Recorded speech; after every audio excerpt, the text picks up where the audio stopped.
말씀은 에베소서 2장 4절부터 10절까지 지난주에 한번 봤는데요. 오늘 다시 보도록 하겠습니다. 에베소서 2장 4절부터 10절까지.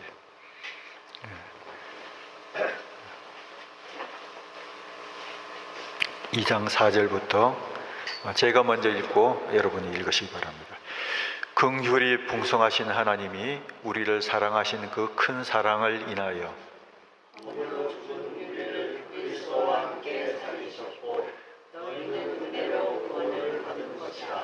또 함께 일으키사 그리스도 예수 안에서 함께 하늘에 앉히시니 이는 그리스도 예수 안에서 우리에게 자비하심으로써 그 은혜의 지극히 풍성함을 우는 여러 세대에 나타내려 하시리라. 너희는 그 은혜를 인하여 믿음으로 말미암아 구원을 받았으니 이것은 너희에게서 난 것이 아니요 하나님의 선물이라.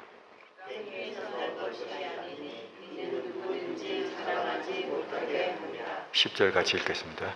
우리는 그가 만드신 바라 그리스도 예수 안에서 선한 일을 위하여 지으심을 받은 자니 이 일은 하나님이 전에 예비하사 우리로 그 가운데서 행하게 하려 하심이니라. 아멘.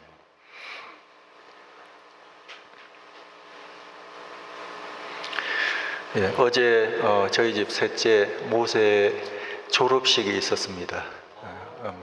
아마 걔가 학교를 다니는 것도 모르셨을 것 같은데요. 어쨌든 졸업을 했습니다. 고든 카넬에서 상담학 석사 MA를 이번에 마쳤는데요. 가만히 따져보니까 언제 공부를 시작했는지 따져보니까 5년이 걸렸더라고요. 5년. 원래 3년 과정이고 거기에다가 플러스 인턴십을 해야 되거든요. 상담을 하려면 인턴십을 해야 되는데 중간에 한번 쉬는 바람에 지금 이제 5년이 걸려서 이제 이것을 마칠 수가 있게 되었습니다. 아직도 인턴십을 덜 마쳤기 때문에 한 3개월 정도 더 해야지만 졸업장은 나와요. 그래서 미리 이제 졸업을 하게 된 거였는데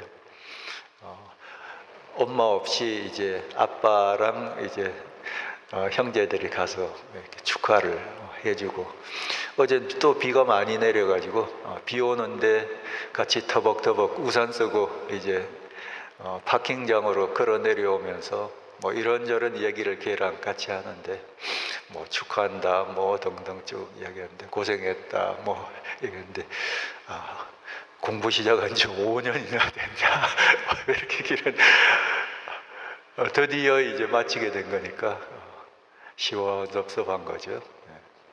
근데 아들이 갑자기 그 이야기를 하더라고요. 아빠 한 7년 후에 다시 졸업식 할 거예요. 그러더니 무슨 소리냐? 한 7년 후에 다시 졸업식. 얘긴즉슨 그거예요. 다시 공부를 하겠다는 거예요. 세상에. 이제 마치고 일 좀 하고 프랙티스를 좀 충분히 하다가 또 진학을 해서 또 공부를 계속 하겠다는 그 얘기, 그리고 졸업식을 한 번 더 가지겠다는 얘기를 듣고 뒤통수를 맞는 느낌이었죠. 물론 제가 돈을 댄 건 아니었지만 이제는 또 일 좀 하고 그렇게 쭉쭉 가야 될 것 같은데 또 멈추어서서 공부를 할 생각을 머릿속에 이렇게 하고 있구나 하는 생각을 하게 되었습니다. 얘는 졸업식을 하면서도 이게 끝이 아니구나. 졸업식은 한 5년간 고생하면서 공부한 것에 대한 하나의 매듭이 되지만 그것은 결국 끝이 아니구나. 머릿속에는 굉장히 더 그 이상의 그림을 가지고 있구나 하는 생각을 가지게 됐습니다. 뭔가 하고 싶은 것이 마음속에 잔뜩 있구나, 심지어는 공부조차도 하려고 하는구나 하는 그런 생각을 가지게 됐습니다. 우리가 읽은 이 본문의 말씀은 지난주에 같이 좀 나누었는데요. 그 지난주에 나눴던 얘기와 연결해서 1절부터 10절까지의 내용은 굉장히 중요한 복음에 관련된 요약적인 이야기를 담고 있습니다. 이것을 한마디로 이야기하면 이전에는 어땠는지, 그때는 우리가 어땠는지 하는 얘기가 1절에서부터 3절까지 나와 있고요. 그 다음에 그러나 지금은 어떤지에 대해서 4절부터 쭉 나와 있는 거예요. 그래서 지금은 어떻다는 얘기냐?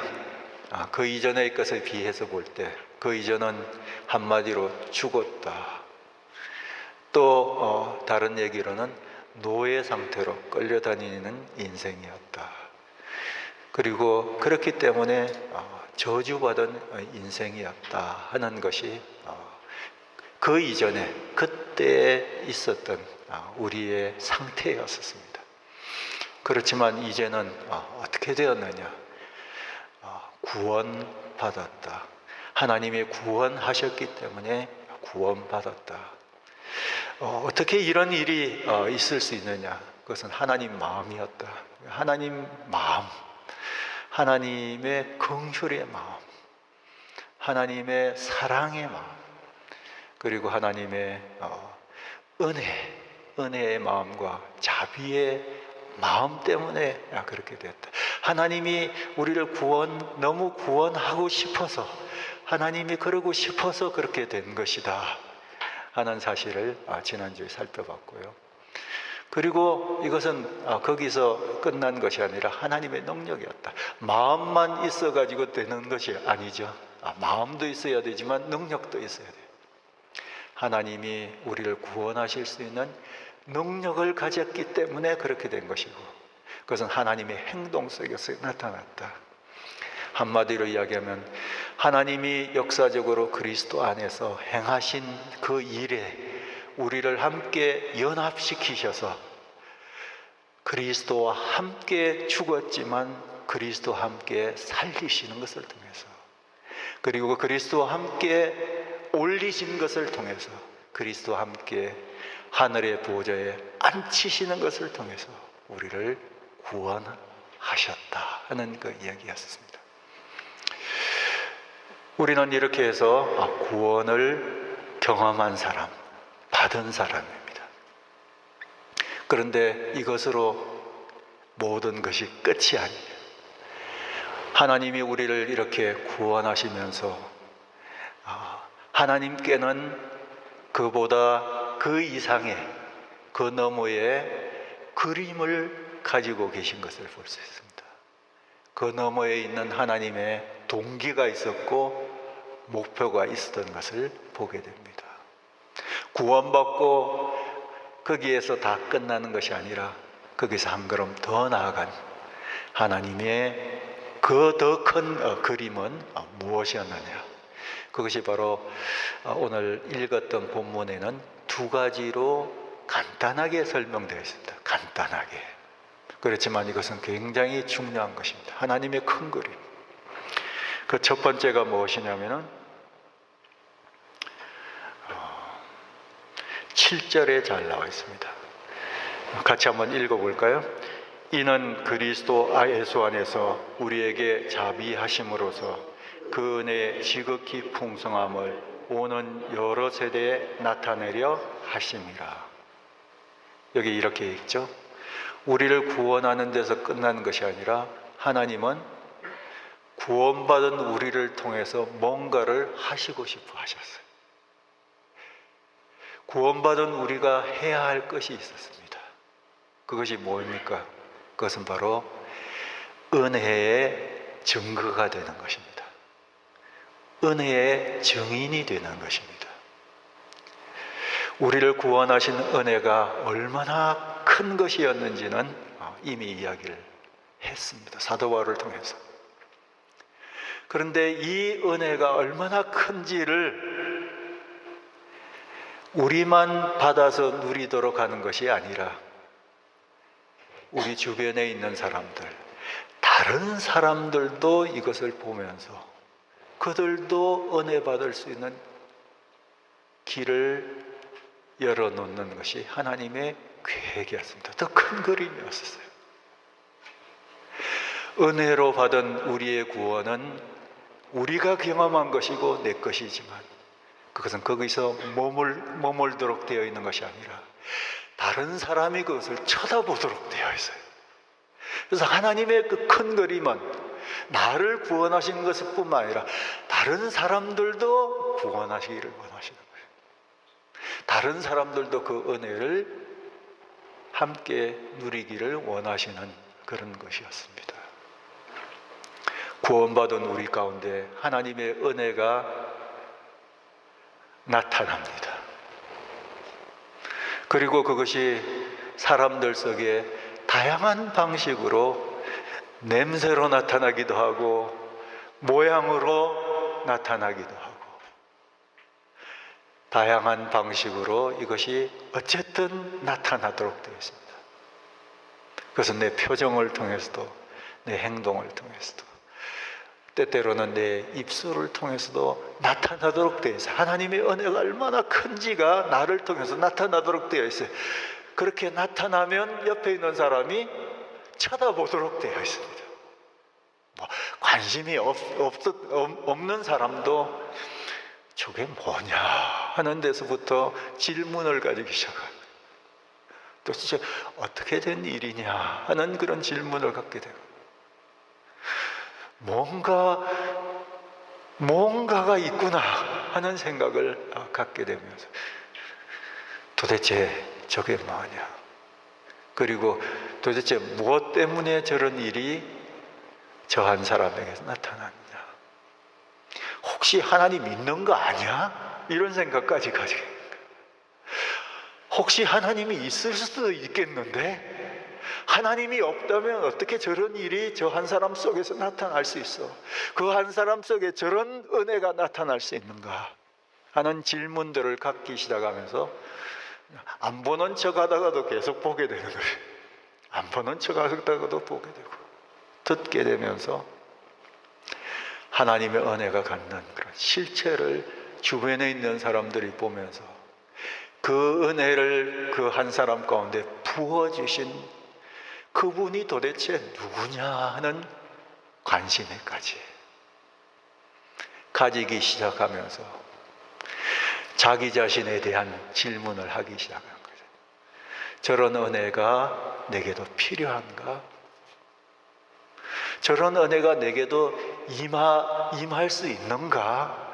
하나님은 나 같은 사람에게도 저런 은혜를 부으시는가? 이런 질문을 하기 시작하면서 점점 자신도 모르게 그 은혜를 향해서 마음을 서서히 열기 시작하다가 그 은혜를 부어주신 하나님을 향해서도 마음을 열기 시작하다가 어떤 정확한 시점에 클릭이 되어서 저 은혜는 내게도 필요한 은혜고 나에게 필연적인 것일 뿐만 아니라 결정적인 것이라는 사실을 인정하게 되고 그 은혜를 주시는 하나님을 향해서 마음을 열고 하나님, 제게도 이런 은혜가 필요합니다 하고 마음으로부터 기도를 하게 될 거예요.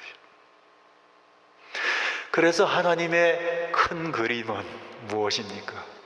내게 이런 은혜를 부어주셔서 나를 구원받게 하셨을 뿐만 아니라 거기서 머물지 않고 내 주변에 있는 사람이든 멀리 있는 사람이든 어떤 형태로든지 간에 나를 통해서 또 다른 사람이 이 은혜를 받도록 하시는 바로 그런 그림과 계획을 가지고 계시다는 사실입니다. 이런 면에서 살펴보면 나는 어떤 사람입니까? 하나님의 은혜로 말미암아 구원받은 사람일 뿐만 아니라 나는 어떤 사람입니까? 나를 통해서 또 다른 사람이 이런 은혜를 누리도록 하는 하나의 하나님의 방법이 되고 하나님의 도구가 되고 그 통로가 된다는 것입니다.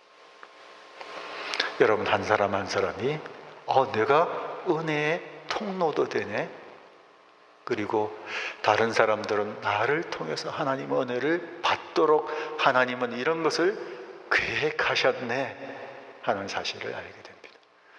이것은 하나님이 갑작스럽게 그렇게 하신 것이 아니라 성경을 읽어보면 저 멀리에서부터, 옛날에서부터 하나님이 가지고 계셨던 바로 그 계획이었어요. 그것이 가장 선명하게 나타나는 곳이 어딘지 아십니까? 하나님이 아브라함을 부르신 그런 장면. 창세기 12장을 여러분 생각하시면 아브라함을 부르셨지 않습니까? 그리고 아브라함에게 이런 약속을 주셨어요. 너를 통해서 많은 큰 민족이 이루어질 것이다. 너의 이름을 창대케 할 것이다. 너야말로 복 자체다. 그렇게 이야기하셨어요. 하나님이 아브라함을 복 주시겠다고 이야기했고, 너는 한마디로 얘기하면 복덩어리다. 복 받아서 살아가는 인생이다. 그렇게 이야기했어요. 그런데 그 다음에 뭐라고 이야기하는지 아십니까? 너를 통해서 이 세상에 있는 모든 민족이 복을 받게 될 것이라고 이야기했어요. 하나님이 아브라함을 선택하신 이유는 아브라함에게 복 주시기 위해서. 그런데 그 복이 거기에서 멈추는 것이 아니라 세상에 있는 모든 민족들이 너를 통해서 복 받도록 하기 위해서 너에게 복 주셨다. 복 주시겠다고 약속하신 것을 볼 수가 있어요. 아브라함을 선택하셨다는 것은 이스라엘을 선택하신 거예요. 이스라엘이 바로 아브라함이 받았던 것 같은 하나님의 큰 그림 속에 있는 민족이었어요. 이스라엘을 통해서, 이스라엘에게 머무는 하나님의 은혜를 통해서 세상에 있는 모든 민족들이 도대체 하나님이 어떤 분이신지, 하나님의 은혜라는 것은 무엇인지, 하나님의 은혜라는 것은 막연하게 뜬구름 잡는 것이 아니라 한 백성들 속에서 어떤 방식으로 역사하는지를 들여다보면서 우리도 하나님 믿고 싶다, 저 복을 함께 누리고 싶다 하는 마음을 가지고 하나님 믿도록 하는 것이 하나님의 그림이었어요. 그랬던 것처럼 신약 성경이 시작되면서도, 신약이 시작되면서도 여전히 하나님은 예수를 믿는 사람들, 새로운 하나님의 백성이 된 사람들을 통해서 이 일을 계속 하시려고 하실 거예요. 그것이 선명하게 드러나는 성경 구절 하나가 사도행전 1장 8절 같은 것이죠. 오직 성령이 너희에게 임하시면 너희가 권능을 받고 예루살렘과 온 유대와 사마리아와 땅끝까지 이르러 내 증인이 되리라. 그래서 무엇입니까? 성령을 받고 구원을 경험하고 성령을 경험하는 사람들이 권능을 받게 되고 많은 복을 누리는 사람들로 살게 되는데, 그것은 거기에서 끝나는 것이 아니라 예루살렘, 온 유대, 사마리아와 땅끝에 이르는 많은 사람들이 이 사람들의 증거를 통해서, 이 증인을 통해서 함께 복받도록, 함께 예수 믿고 구원의 복을, 구원의 은혜를 경험하도록 하게 하신 것이 하나님의 그림이었던 것을 보게 됩니다. 지금 하나님이 여러분을 바라보실 때 이런 마음으로 바라보고 계세요. 여러분 한 분 한 분들이 구원의 은혜를 경험하기를 바라시죠. 그러나 거기서 끝나는 것이 아니라 여러분에게 임한 지극히 큰 그 은혜의 구원을 통해서 여러분 주위에 있는 또 다른 사람들이, 멀리 있는 또 다른 사람이 하나님 은혜를 경험하도록 하는 것이 하나님 여러분을 바라보시는 관점이에요.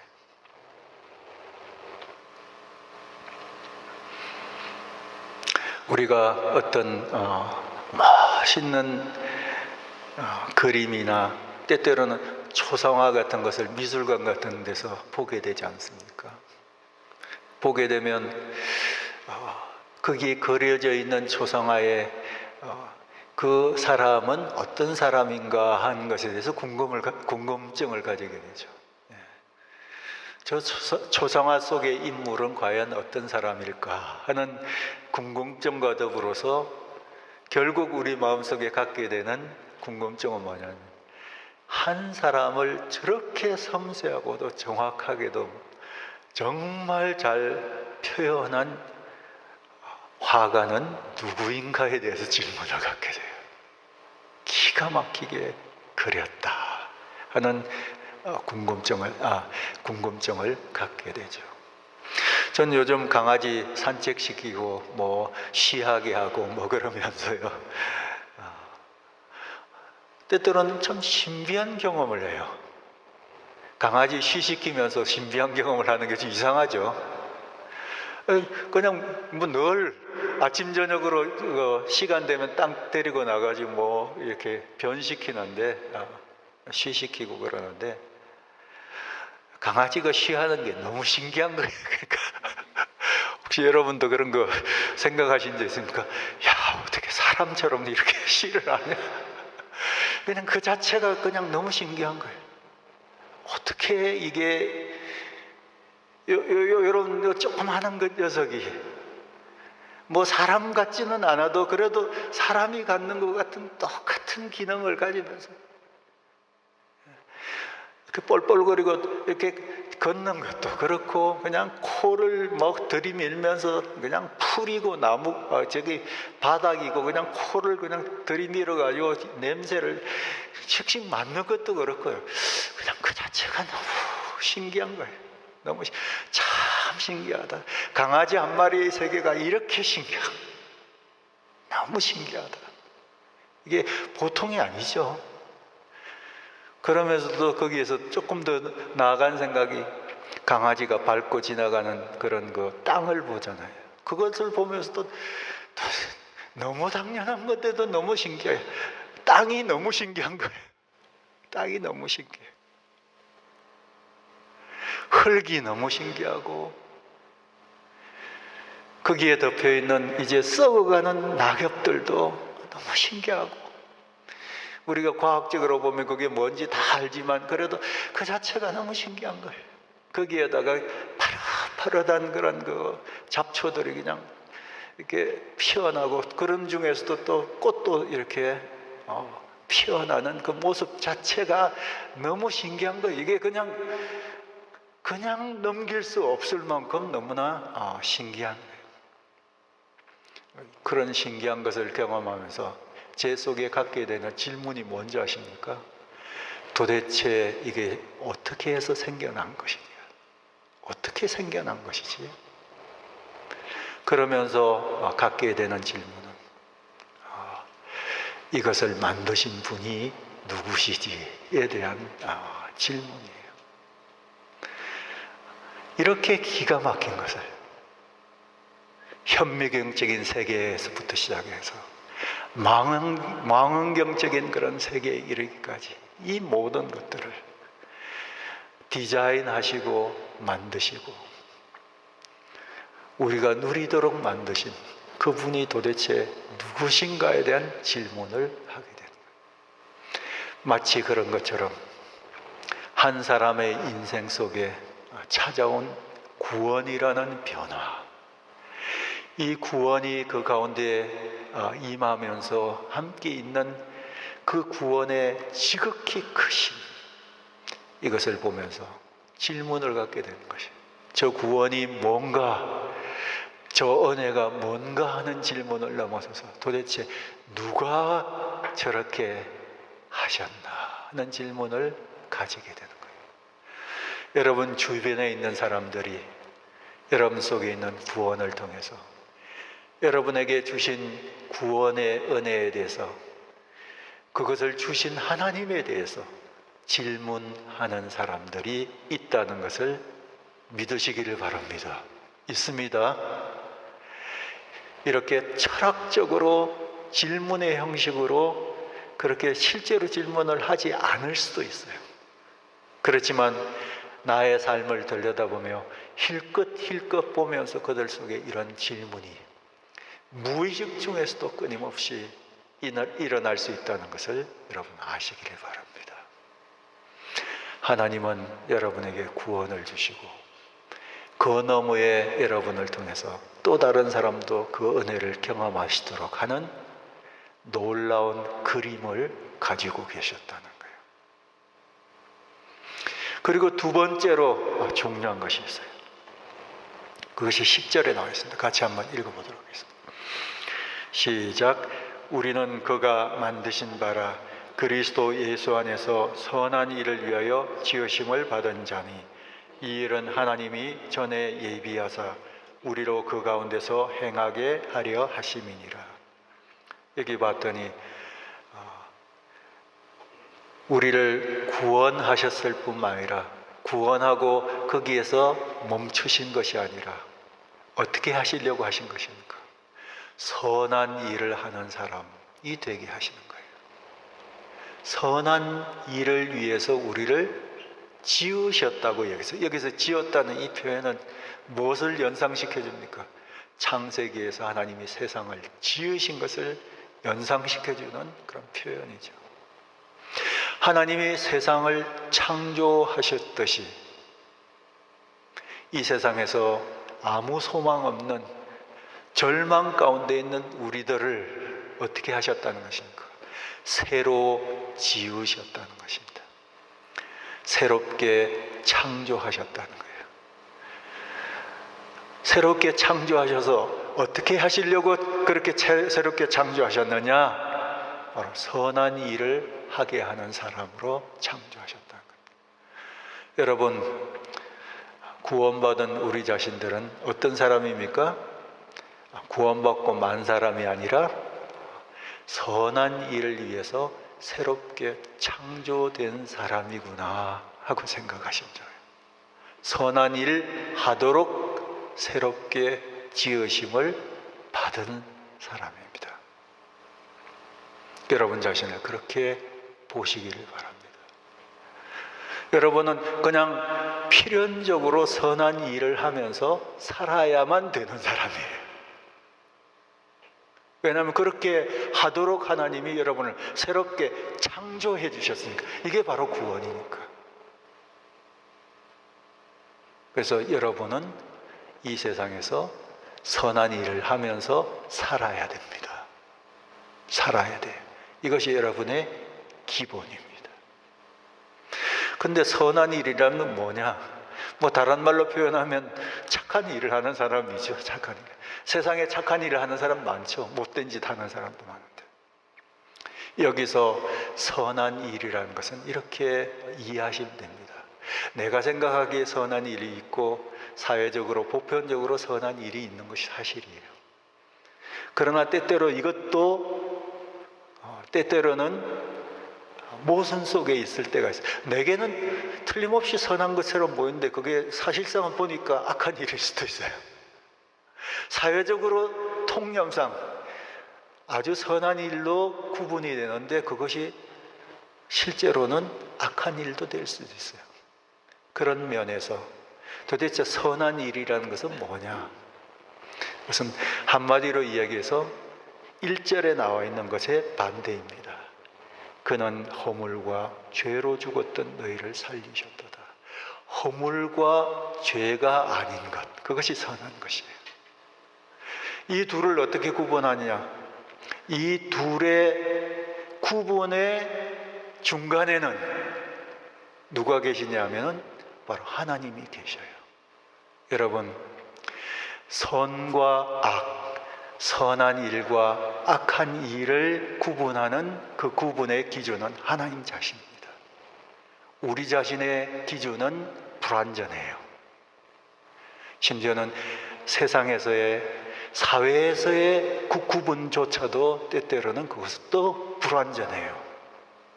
물론 선한 것도 있고 악한 것으로 구분되는 일반적인 것이 존재하지만 불완전합니다. 그러나 선한 것과 악한 것의 온전한 구분은 하나님께 있어요. 한마디로 이야기하면 하나님이 기뻐하시는 것은 다 선한 것이에요. 하나님이 싫어하시는 것은 그것이 무엇이든지 간에 악한 것입니다. 그것을 가지고 여러분이 선한 것과 악한 것을 구분하시면 됩니다. 그래서 선한 일을 위해서 여러분이 다시 창조된 사람이다 하고 이야기할 때 무엇을 위해서 살도록 되어 있는 사람이냐면 바로 하나님이 기뻐하시는 일들을 위해서 다시 재창조된 사람이다 생각하시면 돼요.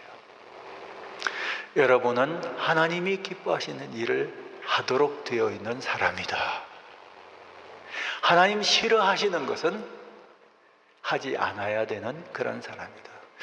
이게 선한 건지 아닌지를 구분하려고 할 때 이런 질문을 해보세요.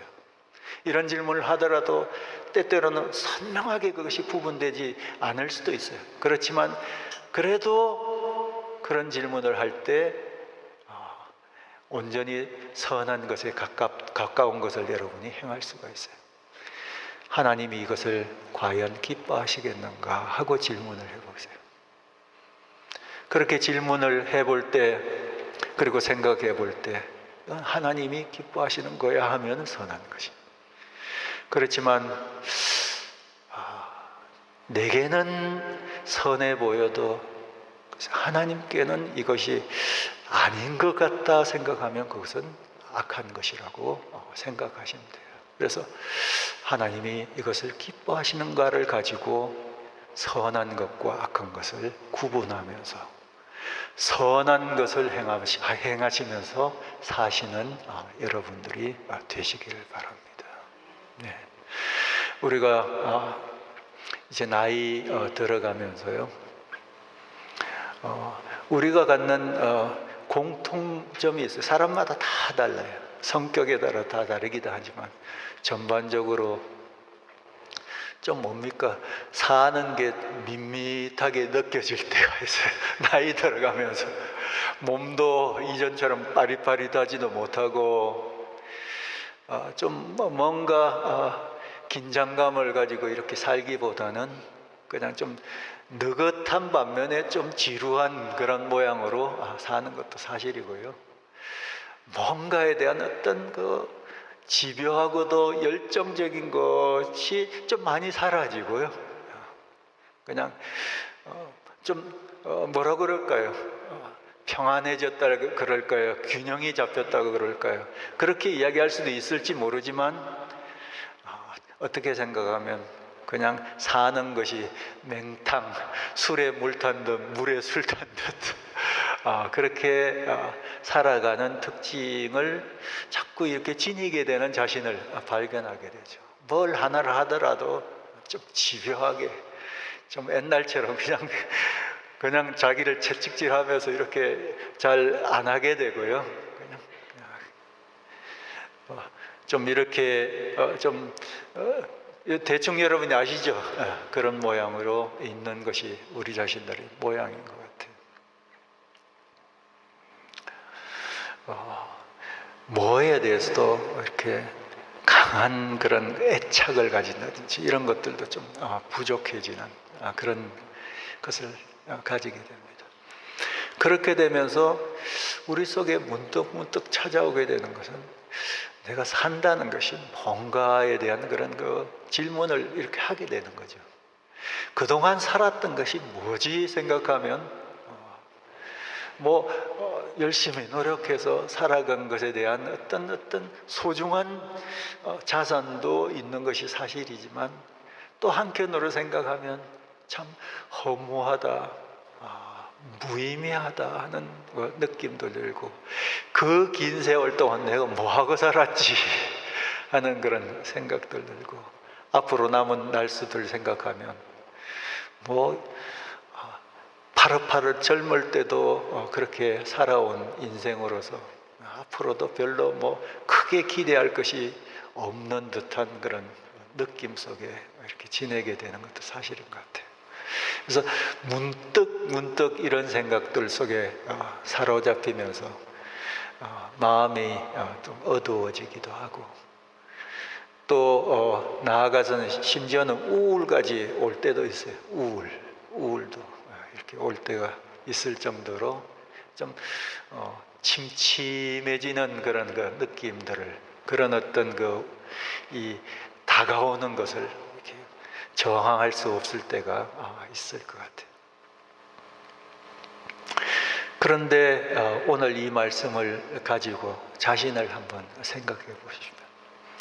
나이에 상관없이, 우리가 늙어가는 것에 상관없이, 뭐 이런 감정이 내 속에서 이렇게 들 수도 있고, 내 몸이 그런 것처럼 이렇게 그런 식으로 올 수도 있고 하는 그 흐름들 속에 있지만, 그러나 다시 한번 여러분 자신이 이 두 가지를 가지고 자신을 선명하게 생각해 보세요. 이것이 여러분의 그 아이덴티티, 정체성으로 이것이 선명해지면요, 좀 달라질 수 있어요. 왜냐하면 정체성이 선명하면요, 내가 해야 될 것이 선명해져요. 미션이 선명해집니다. 사는데 해야 될 것이 선명해지면요, 아무래도 눈을 더 부릅뜨게 돼요. 정신을 더 차리게 됩니다. 그리고 좀 더 긴장을 하게 되고요, 자신을 채찍질하게 되고요, 작은 일이든 큰 일이든지요, 좀 더 정성을 가지고 들여다보게 되고요, 더 애를 쓰게 되고요, 하루를 생활할 때도 매일 똑같이 돌아가는 하루지만 아이덴티티가 분명하고 오늘 해야 되는 미션이 분명하면요, 똑같은 일들이 반복되는 중에서도 달라요. 오늘 이 말씀이 여러분에 주는 중요한 아이덴티티는 뭡니까? 내가 은혜로 구원받은 사람일 뿐만 아니라 거기서 그치지 않고 누군가는 나를 통해서 은혜를 보도록 되어 있는 사람이에요. 누군가는 내 속에 임한 은혜를 통해서 마음의 자극을 받고 질문을 가지게 되고 결국은 하나님의 은혜를 구하게 되는 바로 그런 통로와 같은, 증인이고 증거와 같은 그런 사람이에요.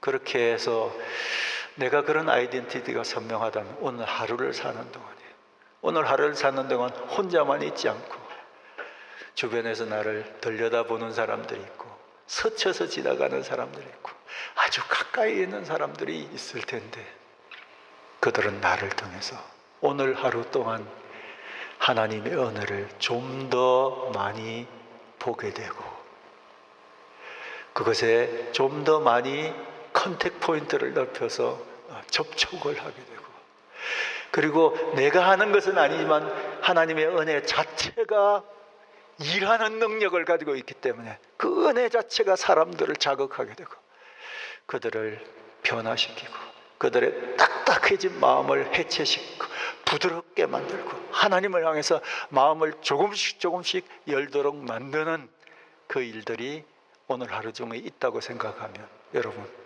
내가 오늘 하루를 어떻게 살아야 되길래? 그리고 이 은혜가 내게 결정적이었던 것처럼 어떤 한 사람의 인생에 이 은혜가 얼마나 결정적인지를 알면 내가 어떻게 살아야 될까요? 이거 생각하면요, 오늘 하루 그냥 대충 살 수 없는 거죠. 그죠?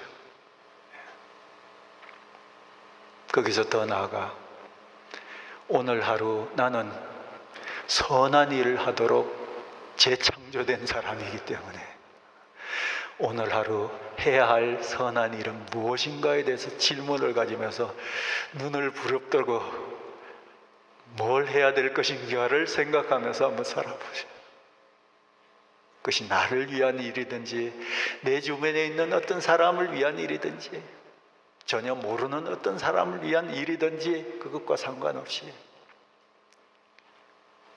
하나님이 기뻐하시는 일들을, 그것이 뭐 대단히 티가 나는 일이 아닐지라도 은밀하고도 매우 사소하고도 일상적이고 조용한 그런 일일지라도 하나님이 기뻐하시는 일이면 그것이 갖는 위력과 힘이 있어요. 그것을 통해서 하나님은 당신의 일을 행하시는 거예요. 나의 선한 일을 통해서 하나님은 이 세상에서 계속 일하시는 거예요. 나와 상관없이도 하나님이 일하시지만 선한 일 하도록 창조해 놓은 나를 통해서 하나님이 일하시는 거예요. 그래서 마치 하나님의 손과 발처럼 내가 일하는 거예요. 내가 하나님의 손과 발이라고 생각해 보세요.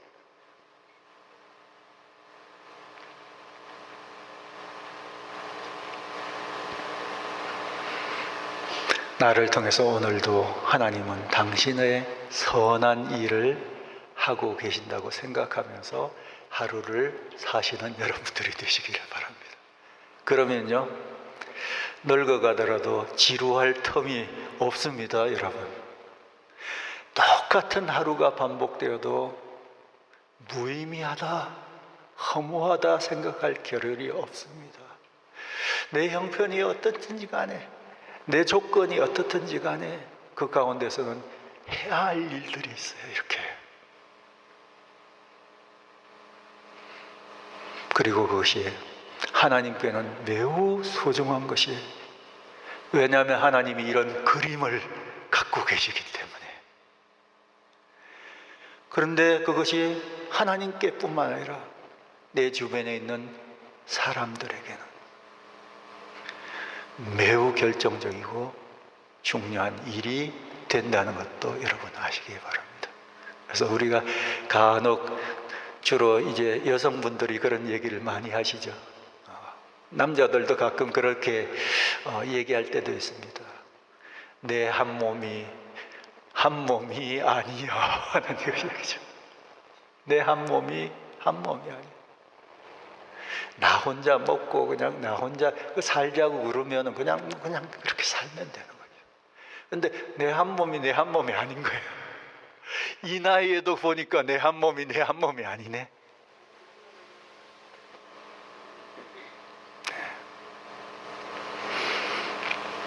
하나님이 여러분을 통해서 이런 그림을 계속 그려가시고 완성하시는 일들이 있기를 축복합니다. 같이 기도하겠습니다.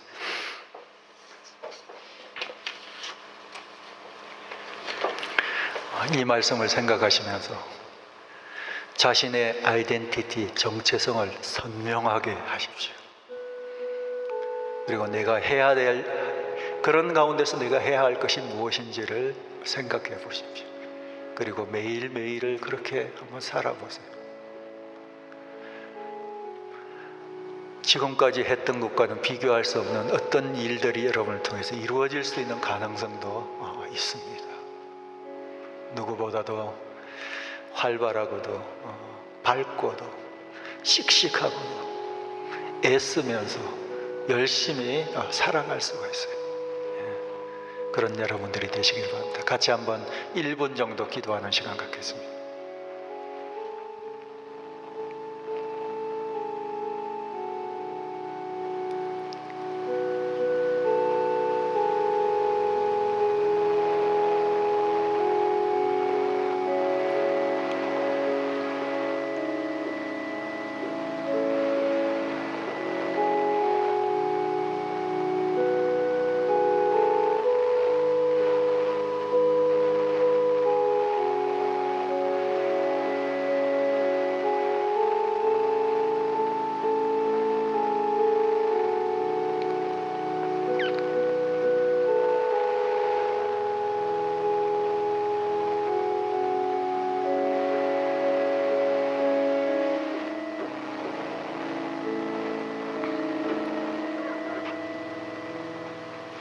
하나님 아버지, 저희들을 구원하셨을 뿐만 아니라 은혜의 증인으로 삼아주신 것을 감사합니다. 선한 일을 위해 재창조해 주신 것을 감사합니다. 이것을 저희들의 아이덴티티로 삼고 매일을 그렇게 살아갈 수 있도록 도와주시옵소서. 살아계신 예수 그리스도의 이름으로 기도합니다. 아멘.